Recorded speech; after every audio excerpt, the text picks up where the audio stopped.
As the last wheel bearing video I did went really well, here's another one for you, and this is even worse. Just listen to the growl on this. That is the sound of a wheel bearing that's absolutely knackered.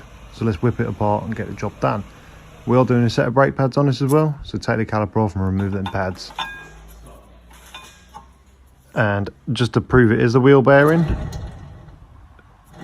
yeah, that is growling more than the middle-aged woman called Karen.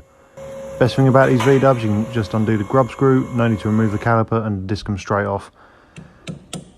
Tap the outer cap of the bearing off and remove it nice and easily. And look at all this, it's like a fruit punch bukkake party. You can finger it and it just oozes all over you.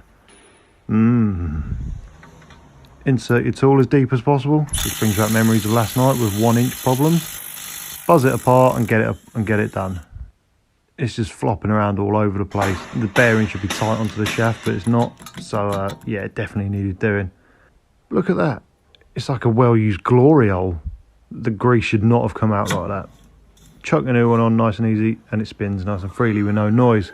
The new bolt also came with this Chinese penis finger trap. If anyone feels like they want to join with me, comment below. Bolt everything down, and as you remember from last video, it needs to be VFT. VFT every time, fellas. Nice and tight. Bolt it all back together. Replace the pads and make sure everything's all good, free and moving like it should do. Bolt all down and make sure we don't hear any Karen anymore from when we spin it. So let's have a listen, shall we?